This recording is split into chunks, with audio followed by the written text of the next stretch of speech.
Mario Kart is fine, but aren't you a little sick of booting up the same cutesy racer every time your friends come over? Don't you wish it had a little more eyeliner, vehicular manslaughter, and body horror? That's where Nightmare Kart comes in, and it comes in hard.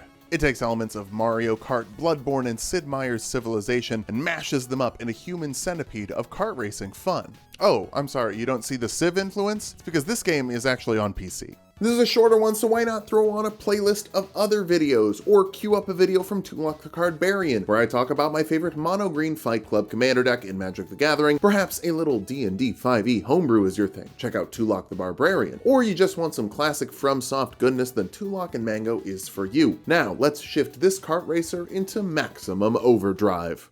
Oh, looks like somebody's having a bad dream. We start off by learning how to play the game, and I'm doing a bad job because I'm using a mouse and keyboard to play a racing game. Couldn't get my controller to work with the PC. Everybody loves keyboards for racing games, right? The tutorial teaches us how to drift, how to aim, and how to shoot things with a gun. You can aim to the left and right, but I don't recommend it. The auto aim is pretty good, and looking not straight makes it hard to drive a car. Just check your mirrors every few seconds or so. First official race, it's on Baby Park, or this game's equivalent of that, Invisible Screaming Baby Park. I'm deciding to front run instead of bagging, but that gets me hit with Galaxy's End just before the finish line, so we get second place. If you ain't first, you're last. Let's try it again, and let's also clarify some kart racing terminology. Front running is when you try and stay in first place the whole time. Seems like an obvious strategy until you remember the rubbers. Rubber banding is a racing game term, giving the people in the back better item pulls and a little more speed to catch up and keep in the race. I don't believe this game has the speed boost, but it for sure gives the better items in the back. Like Galaxy's End, that item I mentioned, it flies up and hits whoever's in first place and stuns them longer than anything else, like a bullet or a mine would. It's the blue shell of this game. Bagging, short for sandbagging, is when you intentionally stay in last place to get better items and fudge up the people in front so you can scoot into first place right at the end. It's what some racers would consider a dick move. Third try, we win and get to choose our melee weapon. I'm down with that threaded sword for now. We're gonna change it pretty much every time we get a new option. Miralodia Expressway is my jam. So many ramps with which to trick off of, and I'm front running again until we get absolutely bodied and fall back into 8th. Then immediately rubber band back up to first because of blood droplets. This game's little mini experience system you get from shooting stray enemies or your fellow racers. It encourages violence. Metal.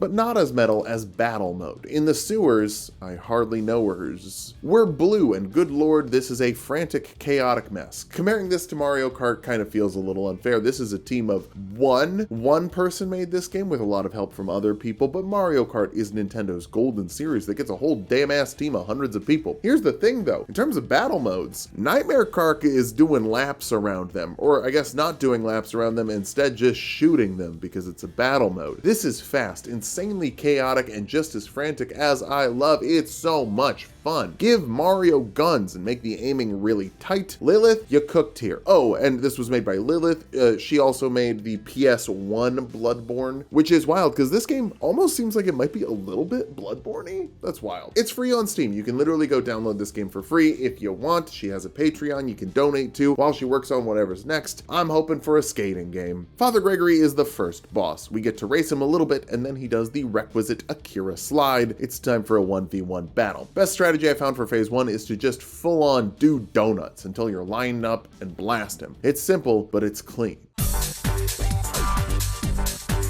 Phase 2, he breaks down his motorcycle and turns it into a goddamn minigun. Then I have a little problem. The button you're supposed to use on the keyboard to hit items fell off my keyboard. Whoops. Not a programming problem. It's up on the directional pad, and I played a few Pokemon games, totally legally Pokemon games where I had to mash forward a lot and kind of broke that key. Whoops. However, when I rebind it to a different key, it also maps to the view change button on the same button for some reason. That didn't really work, so it took a few attempts. The Gatling gun in phase 2 is really good at tracking and screws up my donut strategy. Oh no. Now we have to outrun the bullets and then do the donuts. I love doing donuts. With Gregory defeated, we make our way to the 4 Biden Forest, and I don't have a lot of advice for Joe right now. I just know that I got in my first blue sky fight with a Joe Biden stan because I said that DLC should be fine to win Game of the Year if it's factually better than the other games that came out that year. He called me the R slur, and I blocked him because it's not Twitter, and we don't have to do that anymore. Anyway, for some reason, everyone gets items right from the beginning of this track and kills us. Oh, you have health in these races. It doesn't totally like get you out of the race if you die. Think of it as going off course in a Mario Kart because it takes you out of the fight for a little bit, but it's something to watch out for. There's also a big section where you jump on a bunch of boost pads inside the windmill, which looks pretty rad. It can be a little inconsistent if you just have your foot on the gas the whole time. Maybe I should take my foot off the gas a few times, huh? What is your problem, man? Do you know how to fucking drive?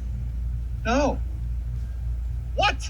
Yeah, it turns out we're going to play some games on this channel that I haven't been playing as my full-time job for 3 years, and I will be worse at those games. Oh no! Time for the most frustrating level of the game, the Snakes boss. It's a capture the flag type joint, but there is a 3v1 here. Yikes. Because we're the one. Also had to figure out if you hold the flag and grab another item, you drop the flag. Also had to figure out all 3 of the snakes can two-shot me, while it takes a ton of hits to kill them. Also had to figure out that when I die, something happens where my character just won't stop reversing the car. So this one feels pretty skewed against us. It turns into a game of, am I winning after the first 2 points, or do I just reset? I think this would make a cool multiplayer mode, but 3v1 against murder snakes on pigs is a little bit too much. I eventually start goaltending the flag and finally come away with the win. If the game scumbags you, scumbag the game. We made it to the Astral Clock Tower and unlocked the best card in the game.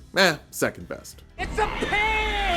We're racing through the clock tower. Believe it or not, pork can't drift that well, and the handling on the pig cart is kind of booty. Thankfully, the clock tower level is super full of sharp turns up the stairs and over ramps that will definitely not cock block you. Clock block you, it's right there, we're in a clock tower. I'm committed to this pig though, and we will make it through with a first place finish first try. It wasn't even that hard. Call me Commander Gaius, because I am the true hog rider. I'm also working on a book of my own called Hog Shots. Battle time. We need to get back into Miralodia, and it is us and legally distinct Eileen against a bunch of skeletons and mummies. It's spooky. Same arena as the Father Gregory fight, but I'm trying a new strategy. I'm baiting. We get someone to ride our ass and then turn around and make a little eye contact before shooting all over their face. Phrasing? It also uses the Aether Pistol, which uses your Aether Vials for ammo. Shoutouts to Aether Drift, the new Magic the Gathering set that's coming out. Aether Vials are used for boosting, and you get them when you drift, jump off a ramp and do a trick, or through an item. Next battle mode, we just keep getting the item version of that boost, which would be nice in a race, but they're effectively the Mario Kart mushrooms, and you can't kill someone with a mushroom unless you're me, on the Foundations episode of Decked Out. Live now! Go check that out. But I'm so good at doing vehicular violence, we get the win super fast. Time for a race on a tight track. The Outsider's Mansion. It is a very tight track literally, as in it's really small with a lot of tight turns. I'm using the General Grievous wheel cart, and it's not just pretty good, it's wheelie good. Since the track is extra small, there's extra laps, giving me plenty of time to practice my turning and not just hitting the gas the entire time, just like 99% of the time. Now we're gonna go do the greatest boss in the history of video games, Nicholas, Host of the Nightmare. Dude puts on his shoes and runs. We have to chase him down and start blasting. Good thing we have a racing wheel. If we had to chase him on our feet, this would be the most obnoxious boss fight in video game history. Somewhere in the fight we find our first moon shard, but didn't find the other ones. Hopefully there's no secret boss that requires all 3 to unlock. That would be a bummer. I get a little lost trying to figure out where to chase him down to next in phase 2. Then we race him in the goddamn Kingdom Hearts 2 finale, bouncing around collapsed bridges. I know we've got the W, so I jump off the track out of disrespect. With that, we've unlocked the actual best card in the game, the Birdcage. Now we don't need wheels, we got legs. This is definitely a course to front run. It's sort of the Rainbow Road here. We failed to pick up the items early, and we are just so far behind first place that there's no real way to catch up. First attempt failed, we'll get them next time. This time I'm a little bit more in the pack right away, getting some more blood droplets to get my speed up, and then we just front run. Galaxy's End hits us, but that doesn't matter. Halfway through lap 2, we've got it locked up. I'm basically just dropping every weapon that isn't healing because we almost died. That would have slowed us down like a little bit. We still would have won. Before we escape the nightmare, we have to do one more battle royale with all the characters in the game. Now you might think the best strategy is just to hide like a coward and let everyone else kill each other. But I'm not a coward, I'm a racer. I'm out for blood. We're hitting everyone and getting so many blood droplets that we end up full on sprinting around at the speed of sound. Nicholas could outrun Sonic, not even joking. With that complete, we've beaten the game. We escaped the nightmare, except actually we just kind of turned into the new host of the nightmare. Whoops! Didn't unlock the secret boss. Maybe I'll do that on a future stream. Probably won't make it into a video though. All that's done, and I just want to give a quick shout out to Lilith for making like the whole game. The fact that one person made this is bananas. Oh, also, Evelyn Lark went hard on the soundtrack. All the voice actors really nailed the aesthetic of Goth Mario Kart. Everyone who worked on this game was fantastic. Seriously, great job. This video was a little shorter. Thanks for watching though, and remember to subscribe. Follow me on Twitch to see what we'll play next, and check out all the other channels that should be in the channel description if you need something else to watch right now to make your poop break longer at work.